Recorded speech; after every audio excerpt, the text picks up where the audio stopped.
9 सितंबर को बिलासपुर में होने वाले कांग्रेस के वोट चोर गद्दी छोड़ जंगी प्रदर्शन को लेकर पीसीसी चीफ दीपक बैज ने आज कांग्रेस भवन में प्रेस वार्ता की।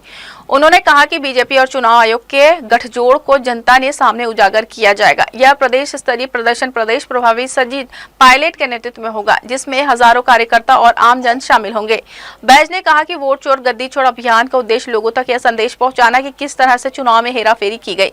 जब उनसे पूछा गया कि क्या इस मुद्दे पर जनता के सामने कोई ठोस सबूत रखा जाएगा, तो उन्होंने कहा कि वोट चोरी सीरियल किलर की तरह ही की गई है। उन्होंने भरोसा दिलाया कि सबूत जुटाए जा रहे हैं और उचित समय पर जनता के सामने प्रस्तुत किए जाएंगे। प्रेस वार्ता के दौरान बैज ने चुनाव आयोग पर भी सवाल उठाए। उन्होंने कहा कि कांग्रेस आयोग से सवाल पूछ रही है, जबकि आयोग उल्टा कांग्रेस से ही सवाल कर रहा है। मंत्री केदार कश्यप के विवादित बयान पर बैज ने कहा कि अगर उन्होंने किसी की मां को गाली दी है तो क्या वह किसी की मां नहीं थी। उन्होंने तंज कसते हुए कहा कि बोएंगे पेड़ बबूल का तो आम कहां से खाएंगे। बाढ़ प्रभावितों पर सरकार की लापरवाही को लेकर भी बैज ने हमला बोला। उन्होंने कहा कि जब बाढ़ पीड़ित रो रहे थे तब प्रदेश अध्यक्ष अरुण साव नाचते हुए देखे गए। उन्होंने आरोप लगाया कि बीजेपी संवेदनहीन राजनीति कर रही है और जनता की समस्याओं की ओर ध्यान नहीं दे रही है। देखिए, इस अभियान की सिर्फ छत्तीसगढ़ में नहीं, पूरे देश के हर राज्यों में आवश्यकता है।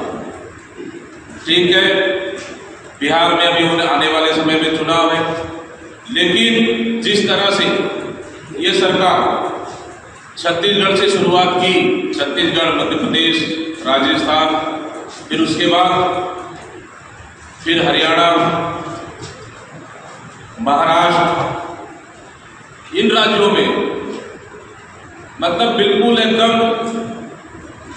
सीरियल किलर की तरह वोट चोरी इन्होंने किया और सरकार बनाए। उसको लेकर ताकि आने वाला समय में फिर चुनाव आयोग और भारतीय जनता पार्टी किसी अन्य राज्यों में वोट चोरी न कर पाए, इसलिए हर राज्यों को जागरूक करना आवश्यक है। और उसके लिए हमारे नेता माननीय राहुल गांधी जी